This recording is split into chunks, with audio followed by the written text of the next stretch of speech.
Hello guys, അപ്പോൾ welcome to our new video. അപ്പോൾ ഇത് ഞാൻ നമ്മുടെ ബ്രെഡ് റോസ്റ്റ് ഒക്കെ ചവച്ച് വെച്ചുകൊണ്ടിരിക്കുക കേട്ടോ. അപ്പോൾ എനിക്ക് വേഗം ധൃതിക്ക് പോകണം, കാരണം എനിക്ക് കുട്ടികളൊക്കെ പോകുന്ന സമയമായപ്പോഴേക്കും ഞാൻ റെഡിയായി നിൽക്കുവാണ്. അപ്പോൾ അറിയാലോ ഇവിടുത്തെ തിരക്ക്. അപ്പോൾ ഞങ്ങൾ തൽക്കാലത്തേക്ക് ബ്രേക്ക്ഫാസ്റ്റ് ഞങ്ങൾ നമ്മുടെ ബ്രെഡാണ് ആക്കിയിരുന്നത്. അപ്പം നമ്മുടെ ബ്രെഡൊക്കെ റോസ്റ്റ് ചെയ്തത് നമ്മുടെ ആഞ്ചലീനയാണ്.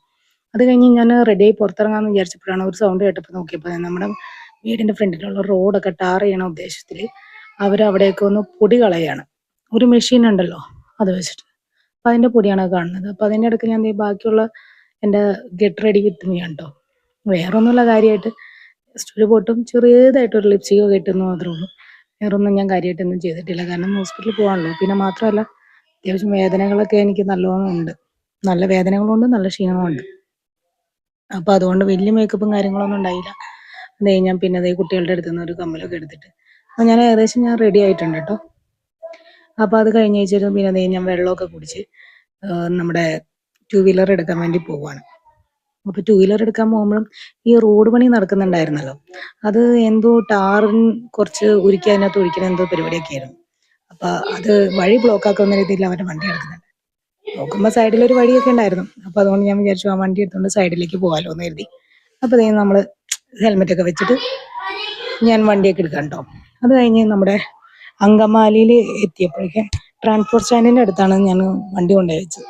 അപ്പോൾ ഈ വണ്ടിയൊക്കെ കൊണ്ടുവന്ന് വെച്ചിട്ട് ഞാൻ ഹെൽമെറ്റൊക്കെ എടുത്ത് എൻ്റെ വണ്ടിയുടെ ഉള്ളിലാക്കി അതൊക്കെ അടച്ചിട്ട് നമ്മുടെ ക്രോസ് ചെയ്യണം നമ്മുടെ KSRTC സ്റ്റാൻഡിലേക്ക്. അപ്പം ഞാനാണെങ്കിൽ കുറേ നാളുകൾക്ക് കൂടിയാട്ടോ ഞാൻ ബസ്സിലൊക്കെ യാത്ര ചെയ്യുന്നത്, പ്രത്യേകിച്ച് എറണാകുളം സൈഡിലേക്ക്. അപ്പോൾ ദേ വണ്ടിയൊക്കെ ക്രോസ് ചെയ്യുന്നുണ്ട്. നോക്കിയപ്പം നോർമലി ഉള്ള ഒരു തിരക്കൊക്കെ ഉണ്ട്, വലിയ റഷൊന്നും ഇല്ലാന്നുണ്ടെങ്കിൽ. അപ്പം ഞാൻ ദേ നമ്മുടെ KSRTCയുടെ ബിൽഡിങ്ങിലേക്ക് എത്തി. അപ്പോൾ കുറച്ച് നാളുകളായിട്ട് ഞാൻ അങ്ങനെ KSRTC സ്റ്റാൻഡിലേക്ക് അങ്ങനെ കാര്യമായിട്ടൊന്നും പോകാറില്ല, കാരണം നമ്മൾ ബസ്സിലൊന്നും പോകേണ്ട ആവശ്യം വരാറില്ലല്ലോ. അപ്പോൾ അതേ ഞാൻ സ്ഥിരമായിട്ട് മേടിക്കാറുള്ള ഒരു സാധനമുണ്ട്, അപ്പോൾ അതും തപ്പിയാണ് ഞാൻ കടയിൽ കയറിയത്. അപ്പോൾ സാധനം എനിക്ക് കിട്ടി, ഇതാണ് പോളോ. ഞാൻ ഇപ്പോഴും എൻ്റെ കൈ കൊണ്ട് നടക്കും. പിന്നെ നമുക്കെപ്പോഴും ഈ ബസ് സ്റ്റാൻഡിലൊക്കെ പോയാലുള്ളൊരു എല്ലാവർക്കും പറ്റുന്നൊരു സംഭവം എനിക്കും പറ്റി കേട്ടോ. അപ്പോഴാണ് ദേ നല്ല ഫാമിലി വെയിറ്റിംഗ് ഏരിയ ഒക്കെ നല്ല അടിപൊളിയായിട്ടൊക്കെയാണ് കണ്ടത്. അത് നല്ല കാര്യം കേട്ടോ. അത് കഴിഞ്ഞിട്ട് ഞാൻ ദേ ബസ് നോക്കിയൊക്കെ എനിക്ക് എറണാകുളത്തേക്കാണ് പോകേണ്ടത്, പക്ഷെ വന്ന ബസ്സുകളെല്ലാം തന്നെ കോഴിക്കോട്, കണ്ണൂര്, കോട്ടയം ബസ്സുകളായിരുന്നു കേട്ടോ.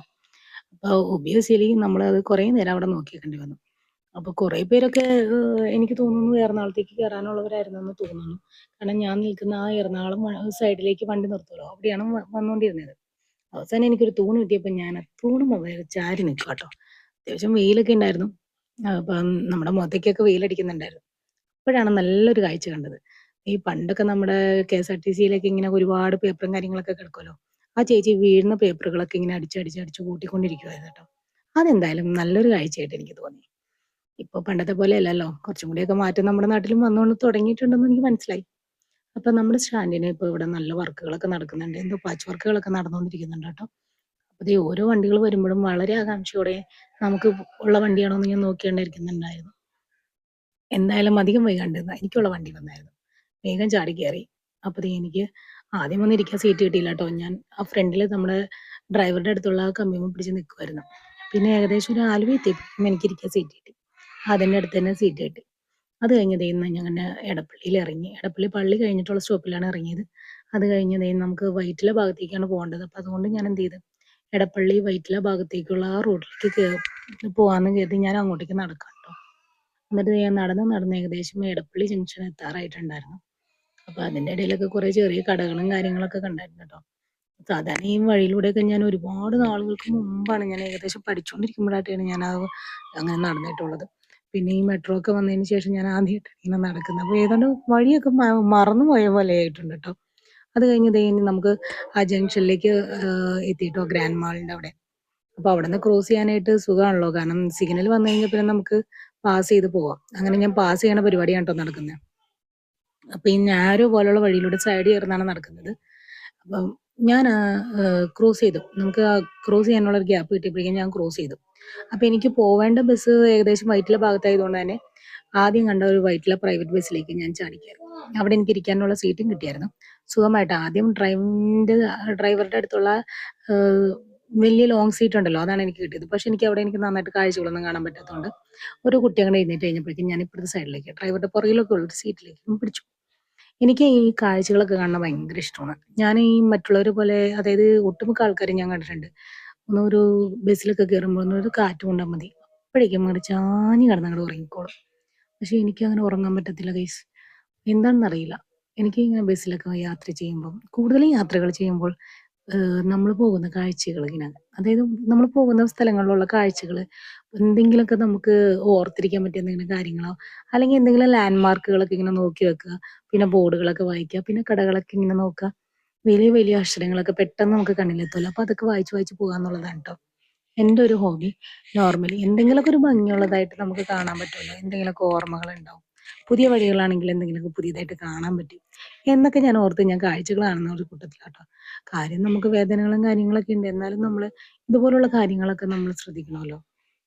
അങ്ങനെ ഞാൻ പോകുമ്പോഴാട്ടോ നമ്മുടെ ഈ ഞാൻ പണ്ട് കേറിയിട്ടുണ്ടോ നമ്മുടെ ഗോൾഡ് സൂക്ക് എന്ന് പറഞ്ഞ മാളൊക്കെ അടച്ചുപൂട്ടി ഇപ്പൊ പുല്ലും കാടും പിടിച്ച് കിടക്കുന്ന പോലെ കിടക്കുന്നത്. അതൊക്കെ എപ്പോഴാണ് പൂട്ടിയതെന്ന് പോലും അറിയില്ല. മിക്കവാറും നമ്മുടെ കൊറോണ ടൈമിലായിരിക്കും. കുറെ കടകളൊക്കെ അവിടെ ഇങ്ങനെ ഒഴിവായിട്ട് കിടക്കുന്നുണ്ടായിരുന്നു. പുതിയ പുതിയ കടകളൊക്കെ തുറന്നിട്ടുണ്ടായിരുന്നു. യൂഷ്വലി ഈ കുറെ വണ്ടികളുടെയൊക്കെ കടകളിലുണ്ടല്ലോ. ഈ കാറിന്റെയും ടു വീലർ ആ കടകളൊക്കെ കുറെ ഷോറൂമുകളൊക്കെ പുതിയതായിട്ട് ഓപ്പൺ ആയേക്കുന്നു.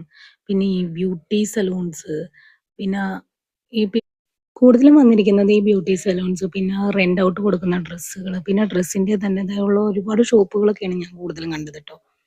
പിന്നെ എനിക്ക് ഡ്രസ് ഐറ്റംസിനോടൊക്കെ വലിയൊരു ക്രേസ് ഉള്ളതുകൊണ്ട് ഡ്രസ്സിന്റെ കടകളൊക്കെ ഞാൻ പ്രത്യേകമായിട്ട് നോട്ട് ചെയ്യുന്നതായിരിക്കും. പിന്നെ പുറമെ ഡിസ്പ്ലേക്ക് ഇട്ടേക്കുന്ന ഐറ്റംസ് ഒക്കെ എന്തൊക്കെയാണെന്നൊക്കെ നോക്കും. ഉണ്ടല്ലോ കുറെ പെട്രോൾ പമ്പുകളും ഒക്കെ കുറെ വന്നിട്ടുണ്ട് ട്ടോ.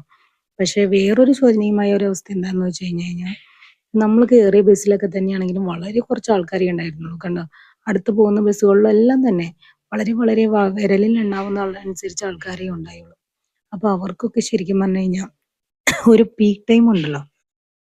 അവർക്കൊക്കെ ഏകദേശം ഈ പീക്ക് ടൈമിലൊക്കെ ഇരിക്കുള്ളൂ. അതായത് ഈ രാവിലെ മോർണിംഗ് അല്ലെങ്കിൽ ഈവനിങ് ടൈമിലൊക്കെ ഇരിക്കുള്ളൂ കൂടുതലും പാസഞ്ചേഴ്സ് ഉള്ളത്. പക്ഷെ നമുക്ക് ഇതിന്റെ ഇടയിലുള്ള ഈ ഒരു ടൈമൊക്കെ ഉണ്ടല്ലോ ഏകദേശം ഒരു ആഫ്റ്റർ 10 o'clock ഒക്കെ അപ്പോഴൊക്കെ ശരിക്കും പറഞ്ഞു കഴിഞ്ഞാൽ അവർ ഒരുപാട് വലിയ നഷ്ടത്തിലാട്ടോ അവരൊക്കെ ജീവിക്കുന്നത്. അവരൊക്കെ പറയുന്നത് ശരിയാണ്. ഒരുപാട് വണ്ടികൾ ഉണ്ടോ ഇല്ലയോ എന്നുള്ളതല്ല. പക്ഷെ ഒരുപാട് പേരുടെ ഒരു ജീവിതമാർഗമാണല്ലോ ഈ പറയുന്നതൊക്കെ. അവരുടെ ഒരു ജോലിയാണ്.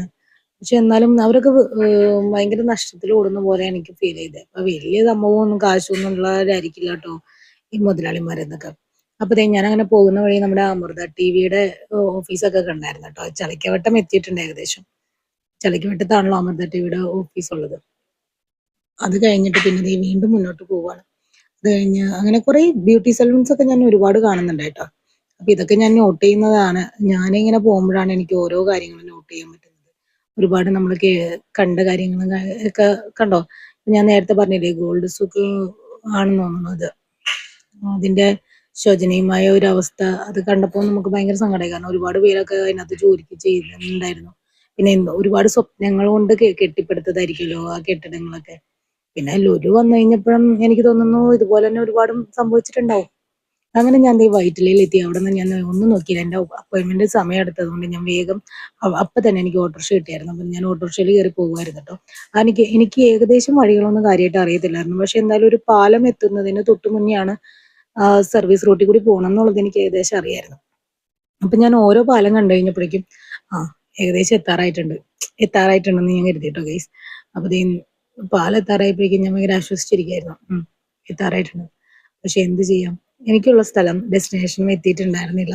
എനിക്കുള്ള സ്ഥലം ഏകദേശം നെട്ടൂരാണ് വരുന്നത്. അപ്പൊ വൈറ്റിലിൽ നിന്ന് നമുക്ക് ഏകദേശം നെട്ടൂർ പോകുന്നതിനുള്ള ആ ഒരു ഗ്യാപ്പ് ഉണ്ടായിരുന്നു. എനിക്ക് ഏകദേശം ഒരു 170 rupees ഓട്ടോ റേറ്റ് ആയിട്ടുണ്ടായിരുന്നു കേട്ടോ. പോകുന്ന വഴിക്കും ഒരുപാട് ഈ കൺസ്ട്രക്ഷൻ വർക്കുകളൊക്കെ നടക്കുന്നതും പിന്നെ പുതിയ പുതിയ ഷോപ്പുകളൊക്കെ ഓപ്പൺ ചെയ്തതൊക്കെ കണ്ടായിരുന്നു. കണ്ടോ. അപ്പൊ ഓരോ പാലം വന്നപ്പോഴും ഞാനിങ്ങനെ ദേ ഇപ്പൊ എത്താറായി എന്ന് ഞാൻ വിചാരിച്ചിരുന്നു കേട്ടോ. പക്ഷെ എത്തിയില്ല ഗൈസ്. കാരണം ഏകദേശം എനിക്കൊരു 3 പാലമാട്ടെ കടക്കേണ്ടി വന്നിട്ടുണ്ടായിരുന്നു. അത് കഴിഞ്ഞിട്ടായിരുന്നു ഏകദേശം എന്റെ ഡെസ്റ്റിനേഷൻ എത്തിയെന്ന് തോന്നുന്നു. 3 പാലോ 2 പാലോ ഞാൻ കൃത്യമായിട്ട് ഞാൻ ഓർക്കുന്നില്ല.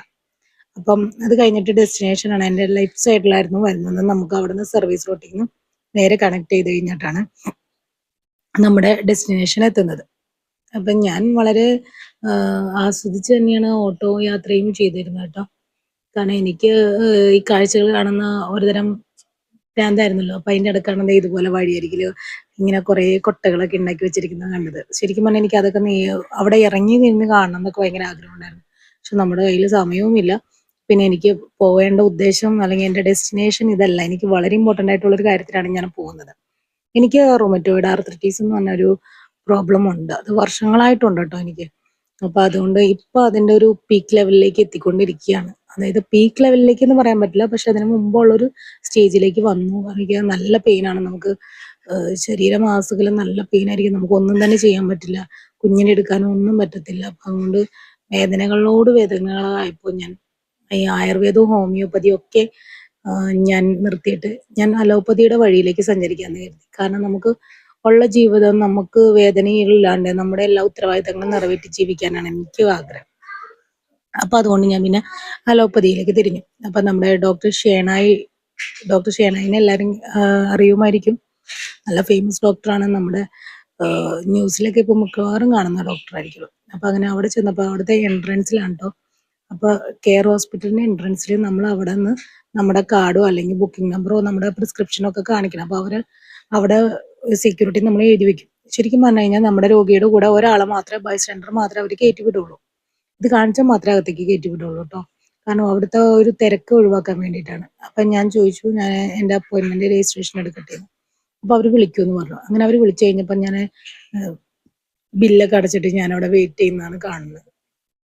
ബില്ലൊക്കെ അടിച്ചപ്പോൾ തന്നെ അവർ പറഞ്ഞു റൂട്ടീൻ ബ്ലഡ് ചെക്കപ്പ് ഉണ്ട്. അപ്പൊ അങ്ങനെയാണ് ഞാൻ പറഞ്ഞു ഓക്കെ, ബ്ലഡ് ചെക്കപ്പ് ചെയ്യണം എന്ന് പറഞ്ഞു. അങ്ങനെ നമ്മള് ബ്ലഡ് ചെക്ക് ചെയ്യാൻ പോയി. അപ്പൊ ഇതൊക്കെയാണ് കേട്ടോ നോർമലി അവര് ബ്ലഡ് ചെക്ക് ചെയ്യാൻ തരുന്നത്. അപ്പോഴാണ് ഞാൻ അവിടെ ഒരു ബ്രോഷർ കണ്ടത്. അപ്പൊ ഞാൻ ആ ബ്രോഷറൊക്കെ എടുത്തിട്ട് വായിച്ചു. ഈ റൊമറ്റോയിഡ് ആർത്രൈറ്റിസിനെ കുറിച്ച് ഒരുപാട് നല്ല കാര്യങ്ങൾ കൃത്യമായിട്ട്, അതായത് നമ്മുടെ പേഷ്യന്റ് മാത്രമല്ല പേഷ്യന്റിന്റെ ഫാമിലിയും കൂടി അറിഞ്ഞിരിക്കേണ്ട ഒരുപാട് കാര്യങ്ങൾ ഈ ഒരു ബുക്ക്ലെറ്റിലുണ്ട് കേട്ടോ. അപ്പൊ അതൊക്കെ എല്ലാരും, അതായത് പേഷ്യന്റും റിലേറ്റീവ്സ് എല്ലാരും അത് വായിച്ചിരിക്കുന്നത് വളരെ നല്ലതായിരിക്കും. കാരണം ഒരാൾ അനുഭവിക്കുന്ന എന്താണെന്നുള്ളത് അത് വ്യക്തമായിട്ട് അതിനകത്ത് എഴുതിയിട്ടുണ്ട്. അല്ലെങ്കിൽ അയാൾക്ക് എന്തെല്ലാം സപ്പോർട്ട് കൊടുക്കണം എന്നുള്ളത്. അപ്പൊ ഞാൻ അതൊക്കെ കഴിഞ്ഞിട്ട് ഞാൻ പിന്നെ ബ്ലഡ് ഒക്കെ ചെക്ക് ചെയ്യാൻ പോയായിരുന്നു. ബ്ലഡ് ചെക്ക് ചെയ്ത് അതിന്റെ റിസൾട്ട് വരുന്നതിന് മുമ്പ് തന്നെ എനിക്ക് ഡോക്ടറുടെ ഫ്ലോറ് അവിടെ ഞാൻ വെയിറ്റ് ചെയ്യാറുണ്ട് കേട്ടോ. അപ്പൊ ഞാൻ ഡോക്ടറെ കാണാൻ വേണ്ടി വെയിറ്റ് ചെയ്യുന്നതാണ് ഈ കാണുന്നത്. അപ്പൊ ഡോക്ടറെ കണ്ടിറങ്ങിയതിന് ശേഷം ഞാൻ വീണ്ടും, എനിക്ക് എക്സ്റേ ഒക്കെ പറഞ്ഞിട്ടുണ്ടായിരുന്നു. അപ്പൊ എക്സ്റേ ഒക്കെ എടുത്തിട്ട് ഞാൻ വീണ്ടും ഡോക്ടറെ കാണാൻ വേണ്ടിയിട്ട് ഇറങ്ങിയായിരുന്നു കേട്ടോ. ഡോക്ടറെ കണ്ടു കഴിഞ്ഞിട്ട് ഡോക്ടർ അതിന്റെ ഡീറ്റെയിൽസും കാര്യങ്ങളൊക്കെ വലിയ കൃത്യമായിട്ടൊന്നും പറഞ്ഞു തന്നില്ല. എന്നാലും ഏകദേശം കാര്യങ്ങളൊക്കെ പറഞ്ഞു തന്നിട്ട് ഡോക്ടർ ഭയങ്കര ധൃതിയായിരുന്നു. ലഞ്ച് ബ്രേക്ക് ആവുന്ന ടൈമായിരുന്നു.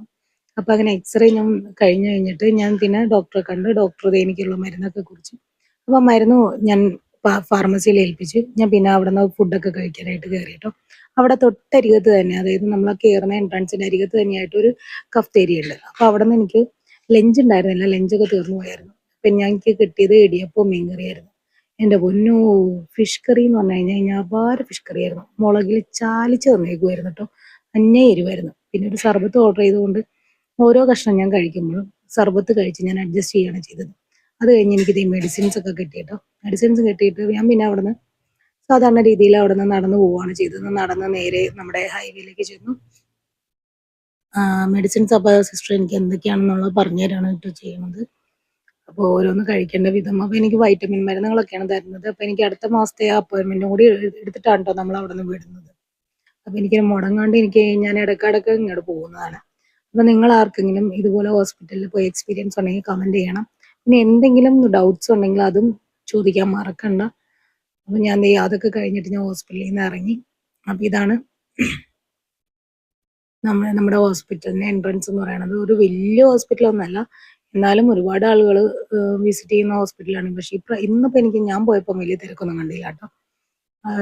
സാധാരണ നമ്മുടെ സീനിയർ ഡോക്ടർ ഷേണായി അവിടെ ഉണ്ടെങ്കിലും നല്ല തിരക്കായിരിക്കും എന്ന് പറഞ്ഞ് ഇന്ന് ഡോക്ടർ ഷേണായി അവിടെ ഉണ്ടായിരുന്നില്ല. അത് കഴിഞ്ഞതേ ഞാൻ നടന്നു പോകുന്ന വഴിയാണ് ഈ കാണുന്നത്. ഒരു സർവീസ് റോഡിലേക്കുള്ള ഒരു ചെറിയൊരു പോക്കറ്റ് റോഡാണത്. അത് കഴിഞ്ഞാൽ പിന്നെ നമ്മുടെ ഹൈവേ കാണാൻ പറ്റും. ആ ഹൈവേയിലൂടെ നടന്നിട്ട് പിന്നെ നമ്മൾ ക്രോസ് ചെയ്തിട്ട് വേണം നമുക്ക് പോകാനായിട്ട്. അപ്പൊ എനിക്ക് മുമ്പ് ഞാൻ വേറൊരു ചേച്ചിനെ ഞാൻ പരിചയപ്പെട്ടായിരുന്നു കേട്ടോ. അവിടെ ഇരുന്ന് തന്നെ പരിചയപ്പെട്ടത്. അപ്പൊ ആ ചേച്ചി, ഞാൻ നോക്കുമ്പോൾ ആ ചേച്ചി എന്റെ മുമ്പ് നേരെ നടന്നു പോകുന്നുണ്ടായിരുന്നു. ഞാൻ പതുക്കെ പതുക്കെ നടക്കുന്നത്. കാരണം കുറെ നേരമായിട്ട് നമ്മൾ അവിടെ ഇരിക്കുകയും നടക്കുകയൊക്കെ ചെയ്യുന്നത് കൊണ്ടും പിന്നെ നമ്മൾ കുറച്ച് നേരം ബസ്സിലൊക്കെ ഇരുന്ന് യാത്ര ചെയ്ത് വരുന്നത് കൊണ്ടും എൻ്റെ കാലിനൊക്കെ നീര് വെച്ചായിരുന്നു. അത് യൂഷ്വലി അങ്ങനെ തന്നെയാണ് കേട്ടോ. ഈ റൊമറ്റോയിഡ് അസുഖമുള്ള ആളുകൾക്ക് പറഞ്ഞു കഴിഞ്ഞാൽ ചിലപ്പോൾ മനസ്സിലാവും. കാരണം അവർക്ക് നമുക്ക് എന്ത് ചെയ്താലും നമുക്ക് പെട്ടെന്ന് നീർക്കെട്ട് വരുന്ന, അതായത് ഈ എല്ലിന്റെ ഭാഗത്തായിരിക്കുള്ളൂ നീർക്കെട്ട്. സാധാരണ രീതിയിലുള്ള നീർക്കെട്ടായിരിക്കില്ല. അപ്പൊ അതുകൊണ്ട് നല്ല പെയിൻ ആയിരിക്കുള്ളൂ.